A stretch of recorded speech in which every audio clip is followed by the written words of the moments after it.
अस्सलाम वालेकुम सामीन और नाजरीन। आज मंगल है, अप्रैल की 27 और अप्रैल है 2021 का। आज की सियासत के इस नए एडिशन में आप सुनेंगे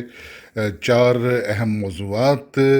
लेकिन उसमें एक मौजू को तो हम टच करेंगे, वो है बिफरता हुआ कोरोना पूरे मुल्क में। लेकिन जो हमारे सियासी मौज़ूआत हैं, सियासत से मुतल्लिक़ हैं, वो तीन बड़े अहम हैं, हम आपको बताएंगे। एक तो आज जो नून लीग के लीडर हैं जावेद लतीफ़, उनकी गिरफ़्तारी का। दूसरा इसमें जो अहम मामला हुआ है वो है हमारी हुकूमत की बेबसी, सर्कुलर डेट के बारे में, जो हमारे प्राइवेट पावर प्रोड्यूसर्स हैं उसके सिलसिले में जो उनसे कॉन्ट्रैक्ट हो चुका है। और इसके साथ जुड़ी हुई एक और बात कि पीआईए में जो नाफिज किया जाना था लाजमी सर्विस का कानून, उसके बारे में कुछ खबर नहीं। लेकिन ये खबर ज़रूर आ रही है कि हुकूमत बेबस होकर पीआईए के दो हिस्से करने जा रही है, एक पुराना पीआईए, एक नया पीआईए। लेकिन इन सब से हटकर एक जो अहम खबर है वो है जहांगीर तरीन, जो जो एक लीडर हैं पीटीआई के, मातूब हैं, उनके जो वफद की मुलाकात होनी थी वज़ीर आज़म पाकिस्तान से, उसमें क्या हुआ। इस मुलाकात का अहवाल भी हम आपको सुनाएंगे कि उसके अंदर क्या बात हुई। लेकिन सबसे पहले कोरोना का अहवाल। कोरोना हुकूमत की पॉलिसियों के सबब और बिफरता जा रहा है, काबू नहीं आ रहा। उसकी वजह साफ ज़ाहिर है कि जब आप इस किस्म के इक़दाम करेंगे कि जिनमें कोई मौसर पॉलिसी नहीं अपनाई जाएगी और सिर्फ मास्क पहनने पर ही जोर दिया जाएगा, ये जानते हुए भी कि हम लोग मास्क पहनने पर किस कदर तैयार हैं या कितनी आबादी हमारी मास्क पहनने पर राज़ी होती है, और क्या ये मास्क हर किसी को मैसर भी है, मास्क किसको मिलता है किसको नहीं मिलता, और कितने लोग हैं जिन्होंने कभी एक मास्क आज से 6 महीने पहले ख़रीदा था, वो जेब में रखते हैं, उसी को वो अगर ज़रूरत पड़े तो पहन लेते हैं, मजबूरी हो, पुलिस खड़ी हो, आर्मी खड़ी हो, रेंजर्स खड़ी हो, और फिर वो उनकी जेब में होता है, इसलिए कि वो दूसरा मास्क ख़रीदने की इस्तात नहीं रखते। तो ऐसे में लॉकडाउन लगाए बगैर या कोई मौसर कदम उठाए बगैर, जब बाज़ारें भी खुली हों और खव्वे से खव्वा चल रहा हो, रश हो, तो फिर कैसे कोरोना पर काबू पाया जा सकता है। अब कुछ अहवाल नून लीग के लीडर जावेद लतीफ़ की गिरफ्तारी का। आपको याद होगा कि नवाज़ लीग की जो क़यादत है उसे गाहे बागाहे कुर्बानी के लिए कोई ना कोई बकरा चाहिए होता है। आपको याद होगा कि कभी ये बकरा बना था जावेद हाशमी, और फिर जावेद हाशमी का क्या हाल हुआ, जेल में वो पड़ा रहा, उस वक्त भी ये मुल्क से बाहर रहे, और फिर वो बीमारी और फालज के हाथों मजबूर होकर जब उन्हें नून लीग वालों ने भी धुतकार दिया, अब वे मुल्तान में पड़े हुए किस हाल में हैं किसी को कोई खबर नहीं, ना किसी ने उनका हाल पूछा है। इसी तरह गाहे बगाहे फिर कई बार कुछ और लोगों को भी ये कुर्बानी का बकरा बनाने की कोशिश की गई। आपको तलाल चौधरी का अंजाम भी याद होगा कि जिन्हें मजबूर किया गया कि वो हुकूमत के साथ साथ अदलिया और वो जो हमारे इदारे हैं जो इस मुल्क के तहफ़्फ़ुज़ के ज़िम्मेदार हैं, उन पर कीचड़ उछालने की, और वो इस तरह 5 साल के लिए डिसक्वालीफाई होकर घर बैठे हुए हैं और तंजीम साजी जैसे कामों में मसरूफ़ रहते हैं। अब के कुर्बानी का जिसे बकरा बनाया गया वो हैं शेखोपुरा से नून लीग के रहनुमा जावेद लतीफ़। उन्हें कहा गया कि वो आकर हमारी फ़ौज, हमारी अदलिया और वो तमाम तर इदारे जो इस मुल्क के तहफ़्फ़ुज़ के लिए हर वक्त कोशां और हर वक्त तैयार रहते हैं, उनके ख़िलाफ़ बोलें, उन पर कीचड़ उछालें, और जो एजेंडा है हमारे दुश्मन मुल्क भारत का, उस एजेंडे को पूरा करें।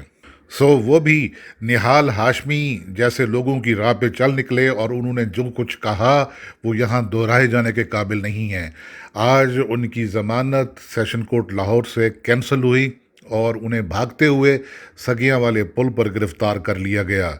अब जब कि वो गिरफ़्तार हो चुके हैं,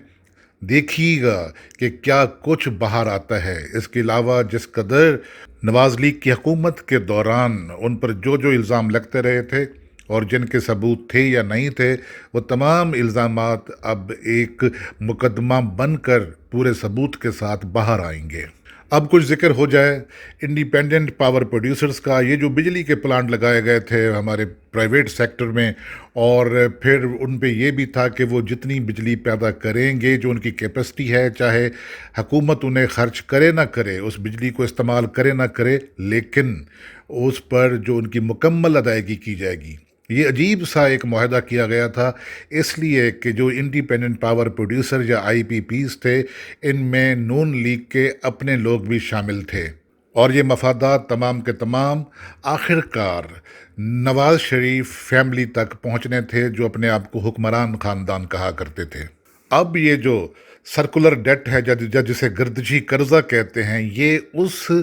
बिजली की कीमत है कि जो बिजली ना तो हुकूमत ने इस्तेमाल की, ना पाकिस्तानी अवाम ने इस्तेमाल की, लेकिन उसकी जो रकम है वो हम अदा करने के पाबंद हैं इन जूकों को, और ये रकम अब बढ़कर 900 अरब हो चुकी है। और ये 2 साल के बाद जब 2023 के इलेक्शन आएंगे तो ये रकम कहीं 1500 अरब हो चुकी होगी, जो पाकिस्तानी ख़जाने से दी जाएगी। और इससे पहले भी कितने सैकड़ों अरब रुपए इन लोगों को दिए जा चुके हैं गुज़श्ता 10 सालों में, और हुकूमत के पास इसका कोई हल नहीं। सोचा तो ये गया था कि ये तमाम तर मुआहदे दोबारा रिवाइज़ किए जाएंगे, इन पर गौर किया जाएगा, और उनको बिठाकर अदालत के ज़रिए इनको दोबारा से तय किया जाएगा, लेकिन उस पर कोई पेशरफ्त नहीं हो सकी। एक और मामला था पीआईए का। पीआईए में बेतहाशा लोग भर्ती किए गए गुज़श्ता हुकूमतों में भी, और जिसे कहीं कोई जॉब नहीं मिलता था वो आदमी पीआईए में भर्ती हो जाया करता था। और अब पीआईए जबकि सफ़ेद हाथी बना हुआ है, और उस पर इतना बोझ है तनख्वाहों का और दूसरे मामलात का कि वो लाइन चल नहीं रही। कोशिश की गई थी कि उसमें लाजमी सर्विस का कानून का इतलाक़ कर दिया जाए, और वो लोग जो अपनी यूनियन साजी या यूनियन बाजी की वजह से एक गलत असर डाल रहे हैं और हुकूमत को मजबूर कर रहे हैं, उनको किसी तौर तरीके का पाबंद किया जाए। लेकिन हुकूमत वहाँ पर भी बेबस नज़र आती है, और अल्टीमेटली ये सोचा जा रहा है कि पीआईए को 2 हिस्सों में तकसीम कर दिया जाए। एक को रखा जाए डोमेस्टिक पीआईए, जिसमें पुराना अमला हो, पुराने जहाज़ों और वो जो लोग बोझ बने हुए हैं उन्हें अलहदा कर दिया जाए, और एक नया पीआईए बनाया जाए जो बैनुल-अक़वामी रूट्स पर चले, और उसमें तमाम तर वो नई भर्तियाँ की जाएँ, और उसमें वो लोग रखे जाएँ जो उसके लिए कारामद हो सकें, और जहाज़ के लिए, एक जहाज़ के लिए जितना अमला दरकार होता है उतना रखा जाए। क्योंकि अब तो ये हाल है कि एक जहाज़ के लिए जितना अमला दरकार होता है उससे 5 गुना अमला मौजूद है, और जो 4 गुना अमला ज़्यादा है वो उस पर बोझ है, उसकी तनख्वाहें भी बोझ हैं और उनकी मराआत भी बोझ है। और अब कुछ ज़िक्र हो जाए एक बहुत बड़े मामले का, जहांगीर खान तरीन का जो आज एक वफ़द मिलना था वज़ीर आज़म पाकिस्तान से। पहले तो वो इनको वक्त नहीं दे रहे थे, फिर ये हुआ कि वक्त मिला भी तो उसमें ये तय हुआ कि जहांगीर तरीन नहीं होंगे, उनके बाकी जो एमएनएज़ हैं और एमपीएज़ हैं सिर्फ वही होंगे। और इसमें वो जो उनके साथ कुछ और जो ऐसे लीडर थे पीटीआई के जो गैर मुंतखब थे वो भी नहीं होंगे। आज ये मुलाकात पहले 1 बजे तय हुई थी, फिर इसका वक्त 3 बजे के बाद जा पहुंचा। इस दौरान जो एक डेवलपमेंट हुई वो ये कि पंजाब के गवर्नर चौधरी सरवर को बुलाया गया। चौधरी सरवर साहब की पहले मुलाकात हुई वज़ीर आज़म पाकिस्तान से 1 on 1, और उसमें क्या तय पाया वो बाद में ज़ाहिर हो गया। आज के वफ़द के अरकान से वज़ीर आज़म साहब ने पूछा कि उनको क्या गिले, क्या शिकवे और क्या शिकायत है। उन्होंने अपनी रिजर्वेशंस बताई कि ये जो मुकदमात बनाए गए हैं जहांगीर खान तरीन पर, ये सारे गलत हैं, और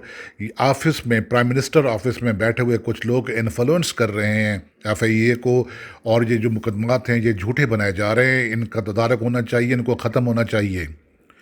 तो इस पर उनको मुतमईन करने के लिए और उनको सिर्फ यही बात करने के लिए कि जो आपका तासुर है कि ये मुकदमात किसी के दबाव के तहत बनाए गए हैं, उस सिलसिले में एक जो वकील साहब हैं और सेनेटर हैं पीटीआई के अली ज़फ़र साहब, उन पर मबनी एक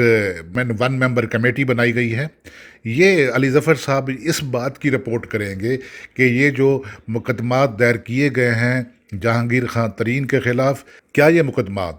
کسی بااثر شخص کے دباؤ کی وجہ سے بنائے گئے ہیں، اور وہ بااثر شخصیات جو بیٹھی ہوئی ہیں وزیر اعظم ہاؤس میں، جن میں نام لیا جاتا ہے شہزاد اکبر صاحب کا، جن میں نام لیا جاتا ہے اعظم خان صاحب کا، تو کیا یہ ان کے دباؤ کے تحت یہ مقدمات بنائے گئے ہیں یا دباؤ نہیں ہے؟ تو میں یہ سمجھتا ہوں کہ یہ تمام تر ایفرٹس تھیں، یہ آپ نے سنا ہوگا کہ کھایا پیا کچھ نہیں اور گلاس توڑا 12 آنے، تو وہی کچھ ہوا۔ اس وفد کا وزیر اعظم پاکستان سے ملنا، وہاں جانا، اپنی روداد سنانی، اپنے آنسو بہانے کسی کام نہیں آئے، اور وزیر اعظم اپنی اسی بات پر ڈٹے ہوئے ہیں کہ جو کچھ بھی ہوگا جہانگیر خان ترین کے خلاف وہ انصاف پر مبنی ہوگا اور انصاف کے تمام تر تقاضے پورے کیے جائیں گے۔ جب بھی کوئی بااختیار اتھارٹی، جب بھی کوئی بااختیار شخص یہ بات کرتا ہے کہ انصاف کے تمام تر تقاضے پورے کیے جائیں گے، تو بات صاف سمجھ میں آتی ہے کہ انصاف یقیناً ہوگا، اور انصاف وہی ہوگا کہ جس کے تحت مقدمات بنائے گئے ہیں۔ ایسے میں علی ظفر صاحب جیسی شخصیت، جو ایک قانون دان ہونے کے ناطے اور ایک بڑے باپ کے بیٹے ہونے کے ناطے تمام تر اونچ نیچ سے واقف ہیں، تمام تر مد و جزر سے واقف ہیں، وہ بھلا سمندر کی لہروں کے الٹ یا دریا کی لہروں کے الٹ کیسے چل سکیں گے؟ کیا وہ یہ رپورٹ دیں گے کہ واقعی جو یہ مقدمات بنائے گئے تھے یہ وزیر اعظم ہاؤس میں بیٹھے ہوئے کچھ شخصیات کے دباؤ پر بنائے گئے تھے، اور ایسے دباؤ کا کیا کوئی وجود بھی ہوتا ہے یا نہیں ہوتا؟ تو مقصد صاف ظاہر ہے کہ جہانگیر خان ترین کو یہاں سے بھی کچھ نہیں ملا، اور سامعین و حاضرین، جہانگیر خان ترین نے اپنے لیڈر کو ان کی حکومت گرانے کی بالواسطہ دھمکی دے کر جو ڈرانے کی کوشش کی تھی، وہ ان کی کوشش آج ناکام ہوئی، اور وزیر اعظم اپنی بات پہ ڈٹے ہوئے ہیں اور وہ ان سے نہیں ڈر رہے۔ اب دیکھتے ہیں کہ آنے والے گھنٹوں میں یا آنے والے دنوں میں وہ کیا کرتے ہیں، یا اسی لالی پاپ کا انتظار کرتے ہیں جو علی ظفر صاحب کی رپورٹ کی صورت میں انہیں دیا جائے گا۔ اگر یہ بتا بھی دیا جائے کہ یہ رپورٹ یہ کسی کے دباؤ کے تحت تھی، تو پھر بھی کیا ہوگا؟ فیصلہ تو آخر کار عدالتوں نے کرنا ہے، اور کیا علی ظفر صاحب اس قسم کی رپورٹ دے بھی پائیں گے یا نہیں دے پائیں گے۔ اس کے ساتھ ہی آج کا ایڈیشن ختم کرنے کی اجازت دیجیے۔ خدا حافظ۔